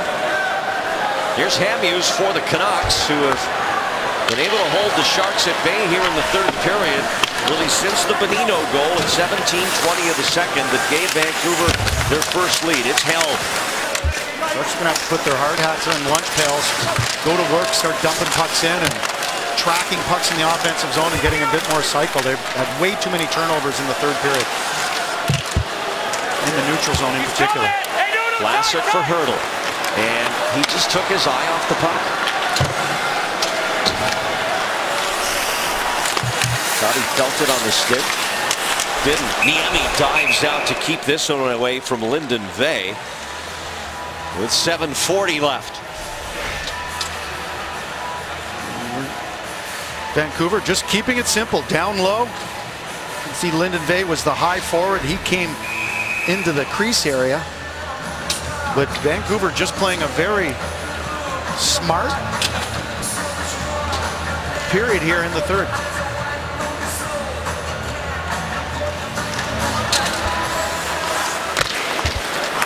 Demers, and this will go the length of the ice. Not dressed for the Sharks tonight. John Scott, time again, and Matt Irwin. Mike Brown still on the injured list as Kennedy came off it today, and that resulted in the Sharks sending Chris Tierney to Worcester in the American League. So he made the flight to Boston today, and then the shuttle on to nearby Worcester to join the Worcester Sharks. Yeah, that's good for him, actually. He gets some confidence in some games down there. Demers with a hit on Hansen, and the Canucks didn't like that. Thought there should have been a penalty. Here's Burish off his skate into Desjardins, but a nice turn by Tanev to get it away. And now we have a penalty, and it's going to be to Vancouver as is it Burish down in front of the Canucks bench? Of course, Burish had his games against the Canucks when he was with the Chicago Blackhawks. A lot of rivalry between those teams. 36 Vancouver, 2 minutes interference. Hansen will sit. You see at the very top of the screen, Hansen comes over and the puck's not anywhere near Burish. Finishes his check on him. That's a bad penalty for Hansen to take. You got the both fourth lines out there. Willie Desjardins, I'm not sure if he doesn't like the call or if he doesn't like Hansen finishing his check there, but Sharks go on their power play here in the third. They have not really had any scoring opportunities. This is a big moment in this third period. And Burns will have it up the point and then pull it out into center ice. He was looking to shoot too. He's going to pull across that blue. Marleau for Thornton, and Thornton will get it in quickly. Tanev first to the puck. He'll look to rim it out of there. Burns keeps it in at the point, but can't keep it past Richardson. And broken up again by Edler.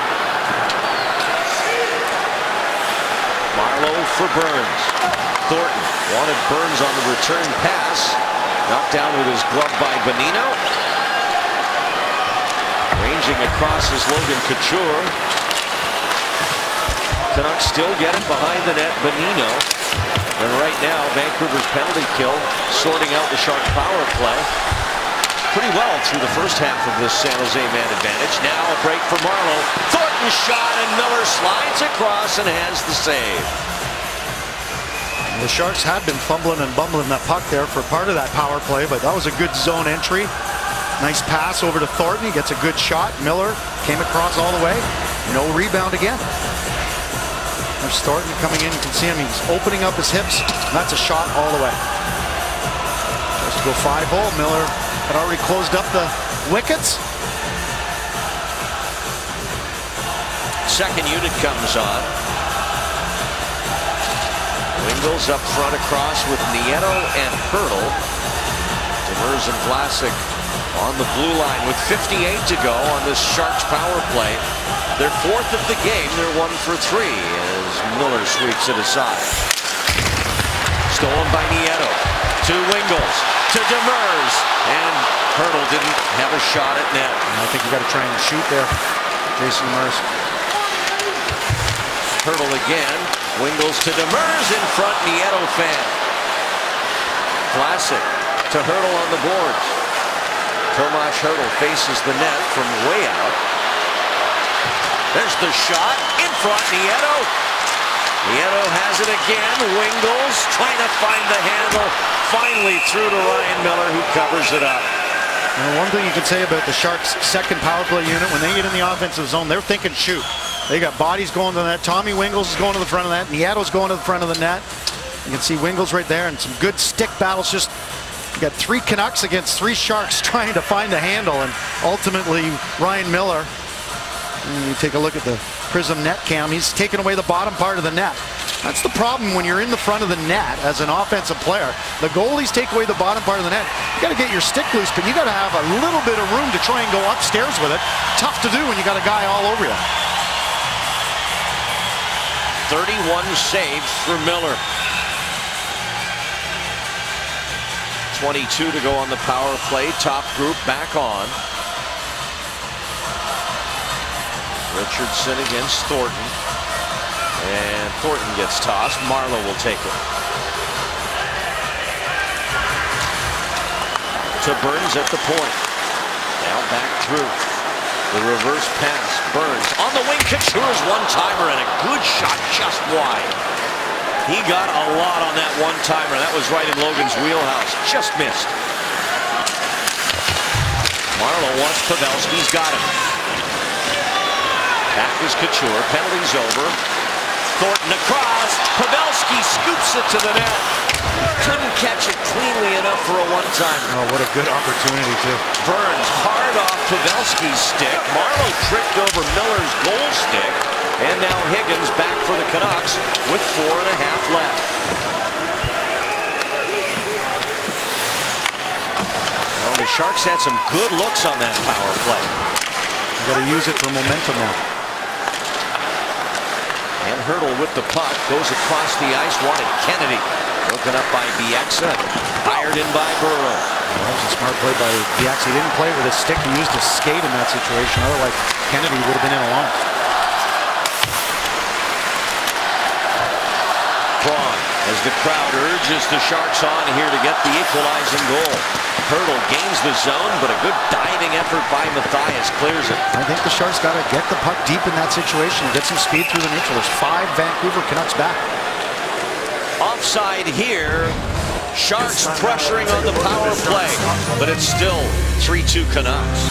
Thank you, Andrea. Time for our Toyota game summary. Get you caught up on all the scoring. First period, James Shepherd. As Hertl's pass goes in off his skate. 1-0 Sharks, but with 8 to go in the period, Radim Vrbata tied it at 1. Then Logan Couture on the power play gives the Sharks back the lead. Nice between the legs redirect. Alex Edler on Vancouver's power play tied it at 2. And then Nick Bonino, the former Shark draft pick. Nice move around Hertl, who had lost his stick. Put it home. That came late in the second period, and that has held up here through the third with 3:49 left to go in regulation. I wouldn't say that Vancouver's in a prevent defense, but they've been very methodical in the way they played this third period. Getting pucks out of their zone. Less turnovers in the neutral zone. I thought they turned the puck over a lot more in the first 2 periods in the neutral zone, and just keeping it simple in the offensive zone, almost trying to catch San Jose on some type of turnover to create a transition opportunity. Still lots of time for the Sharks. Sharks scored only the Canucks scored only 196 goals last year. That was the lowest of any team in the West. We'll see tonight if 3 is enough. Henrik Sedin and Daniel. Nieto gets it away, but it's broken up at center by Stanton and back to Vlasic. Marc-Edouard Vlasic back to Braun. Will bring it in. Marleau up the board, can't get it deep.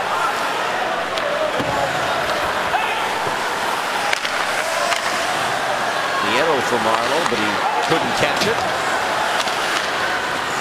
And Edler will bring it to center as we come up on 3 minutes remaining.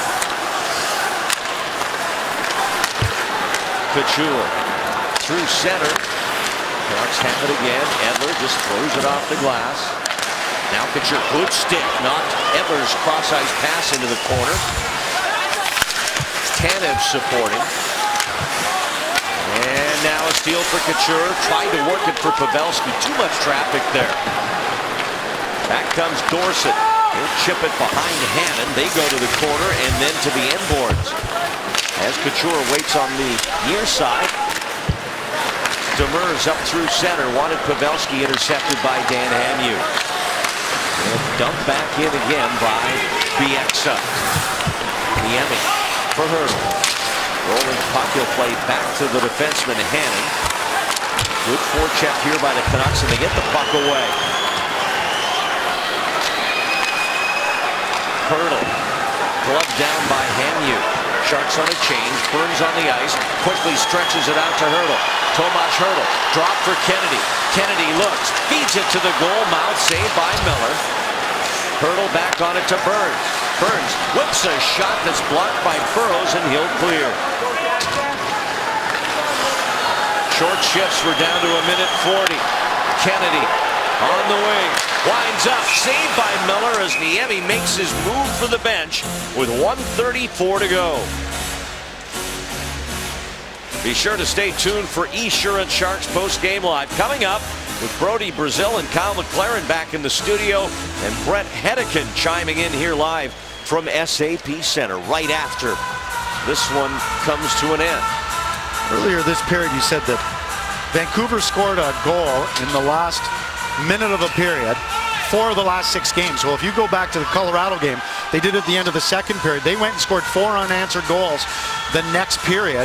Tonight, they scored at the end of the first. What do? They outscore San Jose in the second period 2-1. So those late period goals, if you look at in the last 2 games, at the next period, they've outscored their opponents, Colorado, San Jose, 6-1. Huge defining moments, momentum-changing goals for this Canucks team. Battle on the near boards. Richardson and Burns going at it. Shark net is empty as Couture goes back into his own zone. First by Dorsett, now Wingels at the line. But they're offside with 1:12 left, and this faceoff will come outside now, and Niemi's going to stay on the bench. Well, from the Sharks' standpoint, Randy, they got to give Vancouver a taste of their own medicine. 1:12 left in the game. How about some late game heroics from the San Jose Sharks here in front of their faithful fans at SAP Center? Last time these fans will see the Sharks in the building until November 20th, when the Sharks start 6-game homestand against Florida. Been around a lot.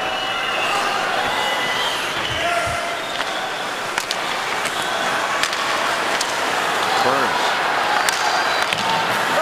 1 minute. And now it's in, but Hamhuis has it. Spiza turns from Marleau, and he'll just lift it clear toward the empty net. This is going to be icing. Not sure if that's a good play there by Lucas Spiza or not. Well, actually, the play that I didn't like was the Hamhuis is a left-handed shot. He had full possession of the puck. He passed it to Spiza. I don't think Spiza was ready. He's also a left-handed shot, but he's playing on the right side. He kind of was handcuffed, forced him to his backhand, and that led to the icing. I think Hamhuis there, he was the one that should have fired it off the glass or chipped it out in the neutral. Good pickup, and now the Sharks take their timeout.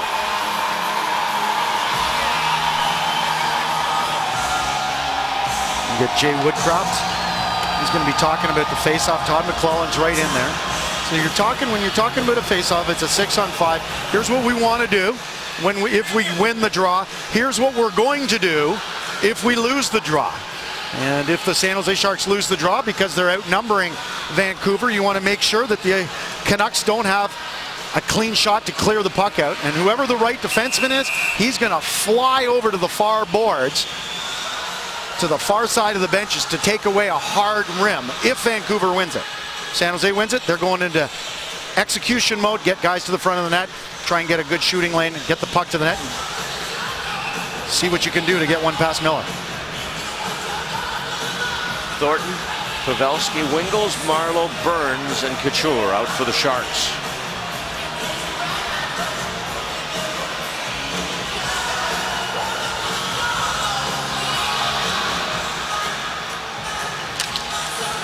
And the Canucks win the faceoff as Henrik Sedin got it away from Thornton. Marleau back, pursued by Henrik. Here's Marleau. Cross ice for Thornton. And they're offside. It was Couture way over on the right wing. And he just came in too soon. Oh, that's too bad, too, because that was a long pass that eluded the Canucks in that neutral zone.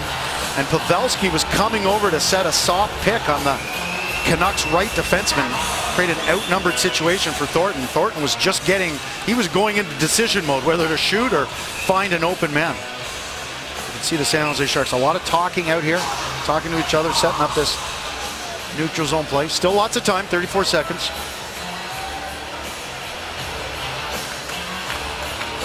Thornton and Bonino jousting. So are Burrows and Marleau there. They're getting a talking to. And Bonino will flip it deep into Sharks territory. Drops for Couture under half a minute left in the third. And there's a whistle here. That's icing. It is. And the linesmen are saying it was icing because the alley-oop flip was over Couture. Couture didn't see it. It kind of landed. The puck landed on the... Didn't land flat. Watch here. There's a battle off the draw. The puck's going to go way up high. Couture's not sure where it is. You can tell he's looking around, and then it just went over the red line. The linesman called it, much to the dismay of the Canucks, and now you can see all 4 referees, or the 2 refs and 2 linesmen convening. Officials tonight are referees Francis Charon and Mike Lego, and Don Henderson and Greg Dvorsky. The linesman Mike Shanley, our video goal judge here tonight. The call stands. Thornton now. Sharks down to 28 seconds to tie. And Thornton tossed out. Marleau stands in against Bonino. Marleau wins the draw. Here's Couture now. For Marleau, a quick shot, high and wide. Burns on this side. Trouble with the puck. Now he pulls it off the boards to Wingels. Wingels shot jammed. Backhands it across. The pass. Couture on to Marleau. Blocked in front. Here's Marleau. Couture shot. Miller's got it with 6.6 to go as Logan Couture looks up to the heavens. Well, let's give some credit where credit is due. Vancouver did a good job of getting in the shooting lanes, forcing San Jose to pass the puck. There's a prime example. There's the shot, block shot in front of the net. San Jose's got enough guys around there, just missing the opportunity. Of course, Ryan Miller taking away the bottom part of the net. You can see him in the Prism net cam, getting those pads down, closing up his pads. And now San Jose's in desperation mode. They need to win this faceoff.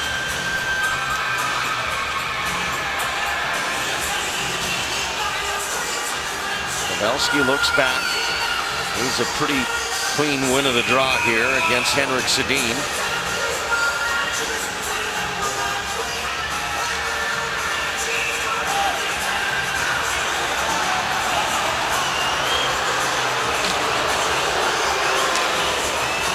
Burns across. Couture shoots in front. Fanning on it is Wingels. They score. The puck's in the net. The light is on. The Sharks have tied the game. Well, don't leave yet, folks. I think it's safe to say we're going to go to video review. The puck's in. The referee indicated goal, but it's all about the time left. And it looks like this will not tie the game. Unfortunately, it's about 1 to 2/10 of a second too late. Vancouver's going to win this hockey game. At least by virtue of that overhead look with the clock burned in, it would seem that this game is over. Now they're going to go to Toronto.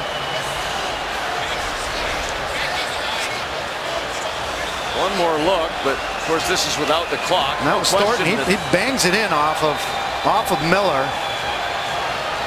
But there's the overhead clock, and I can't imagine how this is going to count. Well, Vancouver, thanks to the monitor that it's in front of me. Canucks are skating off the ice. Yeah, they've seen what we've seen, and they know. And we'll have an announcement now from the referee. Let's get it official. It won't be good. Sorry, folks. After video review, it was determined that there was no time on the clock left, no goal. It's the right call. We don't like it.